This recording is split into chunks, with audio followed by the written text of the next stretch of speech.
Bonjour Bertrand Godinot, bienvenue.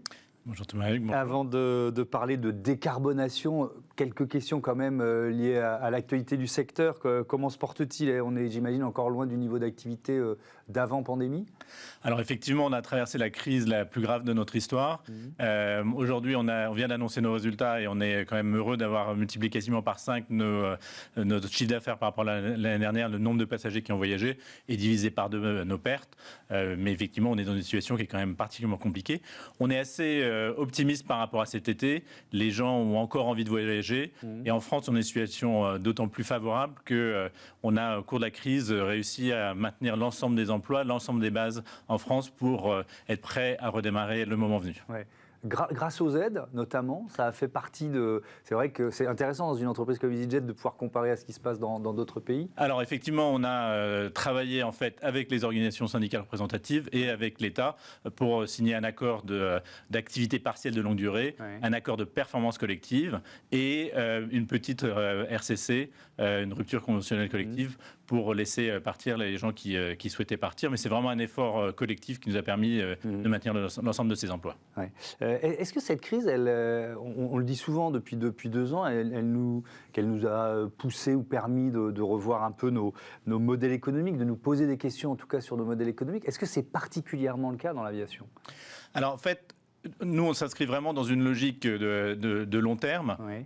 Les fondamentaux qu'on avait, qui étaient de desservir l'Europe, de fournir un service avec un très bon rapport qualité-prix, sont restés les mêmes. Les gens ont envie de voyager autant qu'ils avaient envie. Malheureusement, ils ne pouvaient pas le faire.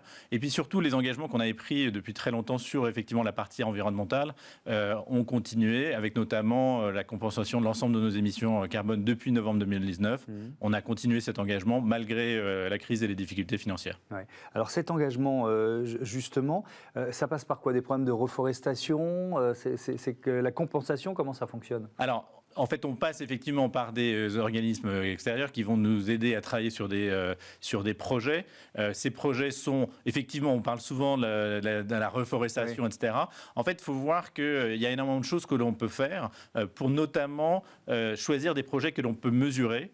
Donc, il y a des standards, notamment il y a le VCF, il y a le Gold Standard, qui sont des moyens de mesurer l'impact qu'on peut avoir. Ensuite, sur les projets, nous, ce qu'on veut vraiment, c'est pouvoir mesurer l'impact. Et dans ces éléments-là, on a notamment travaillé sur des projets solaires dans le Tamil Nadu en Inde, ou des projets qui permettent d'avoir des fours à haut rendement en Éthiopie. Donc, c'est extrêmement varié comme type de projet que l'on peut supporter. Oui, c'est pas seulement la reforestation. Depuis 10 ans, il y a un programme d'éco-pilotage chez EasyJet. D'abord, c'est quoi? Et puis, quels sont les effets de ce programme?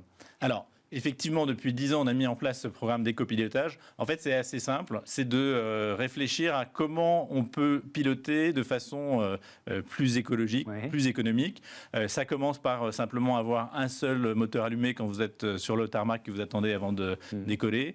C'est également d'utiliser au maximum finalement la climatisation que vous avez dans l'avion et c'est de l'avoir branché sur le terminal. Et puis aussi dans les techniques d'atterrissage, en fait, quand on fait une approche, de la faire de manière plus écologique pour s'assurer de réduire nos émissions carbone. Ça suppose une formation des pilotes ou pas forcément? Alors, ça suppose effectivement une formation, c'est des procédures qu'on met en place.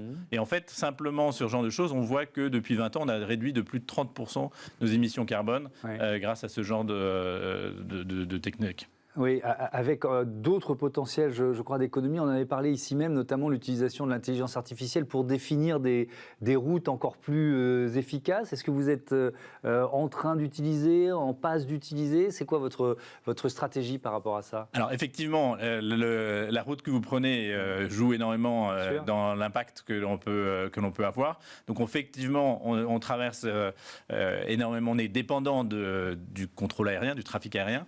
Et nous, on essaie au maximum d'influencer notamment la Commission européenne et le gouvernement pour s'assurer qu'on ait finalement des passages qui soient les plus rapides possibles et qui permettent de réduire ces émissions carbone. Ça passe aussi par un renouvellement de votre flotte d'avions. Alors déjà, question générale, ils ont quelle moyenne d'âge, les avions EasyJet? Alors, on a une des flottes les plus jeunes d'Europe, et ça, c'est un élément important, parce que les avions plus récents sont plus efficaces. On est notamment la première compagnie qui est, en termes de nombre d'avions, ce qu'on appelle NEO, qui sont des avions de nouvelle génération, et qui permettent notamment de réduire la consommation, donc les émissions de carbone, d'environ 15%. Par passager par kilomètre, et puis également de réduire d'environ 50% les nuisances sonores. Et évidemment, c'est un élément important de ce qu'on cherche.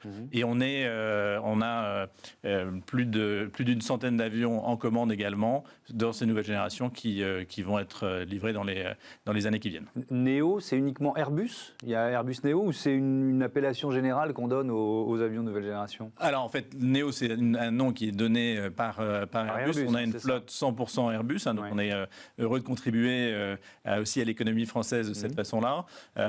Et c'est en l'occurrence avec des avions de nouvelle génération et surtout des moteurs qui permettent d'être beaucoup plus efficaces d'un point de vue consommation. Ouais, ça permet d'économiser jusqu'à combien de carburant, vous disiez? Alors c'est environ 15%, donc c'est par kilomètre et par passager, donc c'est vraiment significatif en termes d'évolution. Et après on avance effectivement sur des projets autour de finalement des nouvelles générations d'avions. Donc on travaille avec Airbus notamment sur des projets d'avions à hydrogène.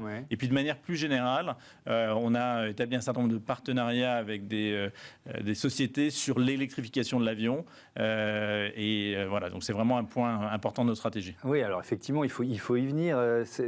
L'avion du futur, il ressemblera à quoi, d'après vous? Il sera forcément hybride, il n'aura peut-être pas exactement la même forme, parce que si on passe à l'hydrogène, ça joue sur le carburant et l'endroit où on loge le carburant, c'est ça? Alors, l'avion du futur, surtout... il sera, en fait, la réponse sur du court courrier et sur du long courrier ne sera pas forcément la même, parce que les technologies d'électrification ou d'hydrogène vont être d'abord disponibles sur du court et du moyen courrier. Mais donc nous, on veut vraiment être la figure de proue, le pionnier autour de ces nouvelles technologies. Et fondamentalement, il y aura des différences, mais c'est surtout le fait que l'avion sera beaucoup plus électrifié. En fait, il y aura beaucoup plus de fonctions. Il sera hybride? Il sera effectivement hybride.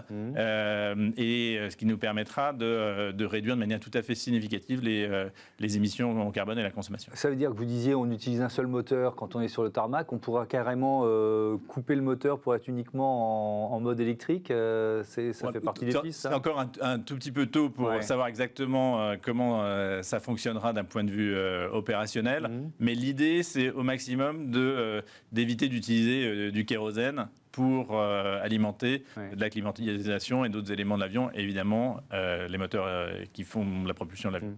Mais alors vous disiez, on travaille avec Airbus, ça veut dire quoi? Parce que vous n'êtes pas constructeur, donc quel rôle vous jouez dans la conception finalement de ces avions du futur? Alors en fait, nous toute notre flotte est sur Airbus, donc on a aussi une volonté de partager nos besoins opérationnels, et puis d'essayer de coordonner aussi avec les aéroports, parce que si vous passez avec des avions qui sont plus électriques, qui ont besoin d'hydrogène, on a besoin aussi de travailler avec les aéroports pour assurer justement la mise en service, finalement de remplir son avion d'hydrogène et ensuite de pouvoir évidemment voler avec. Un dernier mot qui est important aussi, c'est la place du plastique et de l'utilisation des plastiques à usage unique dans vos avions. Qu'est-ce que vous avez changé et où vous en êtes de cet objectif? Alors effectivement, ça fait partie des choses où aujourd'hui on a recyclé plus de 27 millions d'éléments en plastique dans les avions. Donc c'est vraiment quelque chose de tout à fait significatif et on essaie de faire un maximum pour le réduire. Puis on essaie aussi de réfléchir à tous les éléments sur lesquels on peut avoir un impact. Et par exemple, les uniformes sont faits avec des bouteilles de plastique recyclées. Donc sur 5 ans, on va utiliser à peu près 2,7 millions de bouteilles pour faire ces uniformes qui ont évidemment un impact écologique très fort. Voilà, c'est vraiment penser à tous les éléments de notre métier, comment on peut avoir un impact qui soit le plus limité possible. Merci beaucoup, merci Bertrand Godino d'être venu nous présenter les engagements, les actions RSE d'EasyJet. On passe à notre débat, la seconde vie de l'électroménager.